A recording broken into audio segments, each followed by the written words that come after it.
अगला सवाल जो हमारे पास है डॉक्टर साहब, वो प्रियंका भारद्वाज ने पूछा है और वो कह रही हैं स्कूल ऑनलाइन क्लासेस ले रहे हैं लेकिन फीस पूरी वसूल रहे हैं। कई पेरेंट्स फीस देने की स्थिति में नहीं है। क्या इस मामले में आपका मंत्रालय कोई निर्देश जारी करेगा?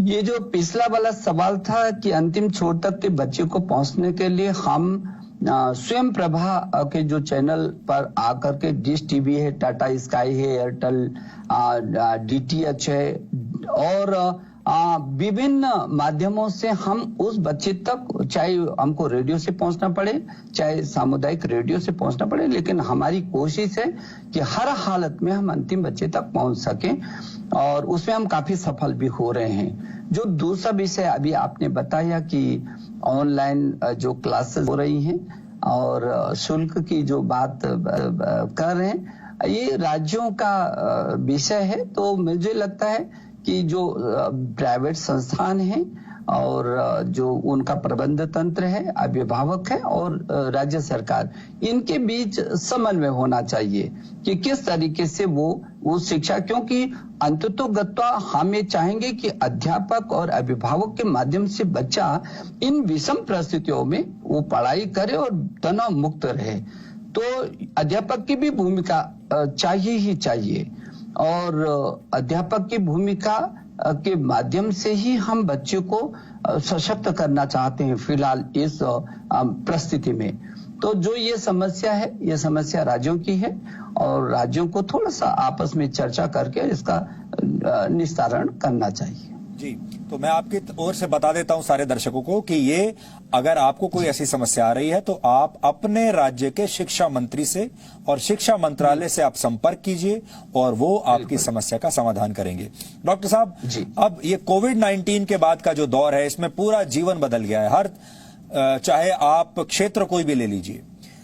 हमारे शिक्षा के मामले में हमारे पास स्कूलों की कमी पहले ही थी, इंफ्रास्ट्रक्चर भी पहले से इतना बड़ा हमारा नहीं था, अध्यापकों की भी कमी थी और अब जब इंटरनेट के जरिए ऑनलाइन एजुकेशन होगी, हमारा पूरा की पूरा जो तंत्र है वो ऑनलाइन एजुकेशन के लिए कितना तैयार है, हमारे क्या अध्यापक जो हैं वो क्या इसके लिए ट्रेंड हैं, हमारा इंफ्रास्ट्रक्चर और क्या हमारे छात्र भी इस तरह की क्लासेस के लिए ट्रेंड हैं और क्या वो उतनी ही गंभीरता से इन क्लासों को भी लेंगे, ये एक बहुत बड़ी बात है। इस पर आपके विचार क्या हैं? भविष्य क्या है शिक्षा का हमारे देश में इसके बाद? अब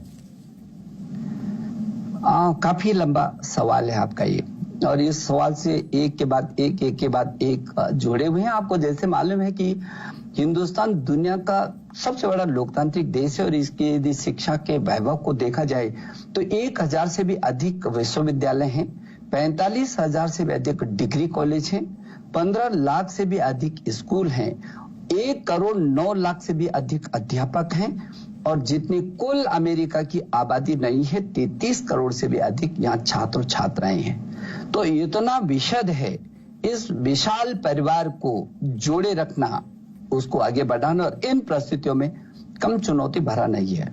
लेकिन जिस तरीके से जो आपने चर्चा की है, निश्चित रूप में हमारे संस्थाएं और अवस्थापनाओं की कमी नहीं है। इस देश में लगातार ये कहा जाता रहा है। मैं सोचता हूं हमारे IITs हैं, हमारे आईसर हैं, NITs हैं, IIITs हैं, हमारे विश्वविद्यालय हैं। जब मैं पूरे देश के इन बड़े संस्थानों में जाता हूं तो मुझे खुशी होती है। अभी आपने कोविड-19 की आपने बात की, हमारे देश के प्रधानमंत्री जी ने जब इस बात को कहा कि ये चुनौतियां हैं और चुनौतियों का मुकाबला होगा तो अवसरों में भी तब्दील हो सकती हैं, तो हमारे जो युवा हैं उन्होंने इसको बिल्कुल ठाना।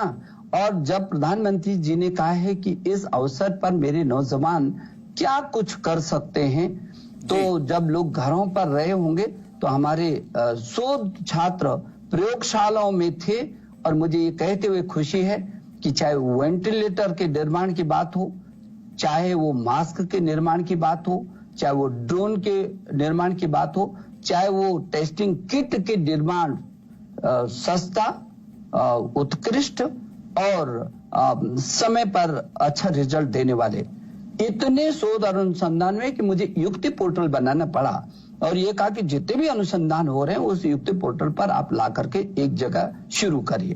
तो मैं ये समझता हूं कि देश के अंदर संस्थान हमारे बहुत अच्छे हैं और जो आपने कहा है कि जो हमारा भविष्य है, हम स्पार्क के माध्यम से पूरी दुनिया के 127 शीर्ष विश्वविद्यालयों के साथ अनुसंधान कर रहे हैं। हम स्टडी इन इंडिया के तहत पूरी दुनिया के लोग अब हमारे यहाँ आ रहे हैं, और आपको ये जानकर के खुशी होगी कि इस समय 50,000 से भी अधिक ऐसे रजिस्ट्रेशन हो गए हैं। जो विदेशों में जाने वाले छात्र हैं, उन्होंने ये कह दिया कि हमारी दोबारा आप जेईई की परीक्षा करवा दीजिए, रजिस्ट्रेशन करवा दीजिए, ताकि हम अपना भविष्य इन्हीं संस्थानों में तलाशेंगे और तराशेंगे। हम यहाँ की अवस्थापनाओं को भी पुख्ता करेंगे।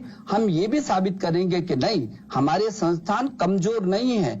दुनिया के जो लोग हैं, दुनिया की शीर्ष कंपनियां हैं, उनमें यदि चाहे गूगल हो, माइक्रोसॉफ्ट हो, तमाम दर्जनों सैकड़ों शीर्ष कंपनियों पे आज भी हिंदुस्तान का नौजवान सीईओ बनकर के उसको लीड कर रहा है, वो इन्हीं संस्थानों से पढ़ करके गया है। इसलिए मैं आपके माध्यम से अपने देश के इस नौजवान से कहना चाहता हूं, हमारे संस्थान सक्षम संस्थान है, सुदृढ़ हैं और प्रभावी हैं। आज भी हम ज्ञान और ज्ञान प्लस के तहत पूरी दुनिया के लोगों के साथ हम लोग प्रतिस्पर्धा कर रहे हैं, तो हमारे यहाँ कमी नहीं है। मेरा भविष्य बहुत अच्छा है।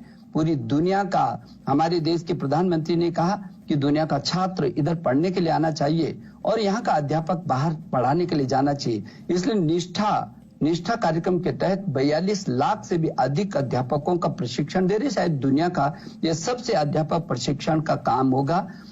अर्पित के माध्यम से उच्च शिक्षा में कर रहे हैं, मदन मोहन मालवीय शिक्षा प्रशिक्षण केंद्र के माध्यम से कर रहे हैं। हमारे जो अध्यापक हैं, निश्चित मुझे भरोसा है कि एक दिन ऐसा आएगा, क्योंकि देश वैसे भी विश्व गुरु रहा है, एक दिन ऐसा आएगा बहुत जल्दी, ताकि दुनिया में हमारा अध्यापक पढ़ाने के लिए जा सकेगा और दुनिया का छात्र मेरी धरती पर पढ़ने के लिए आ सकेगा। जी।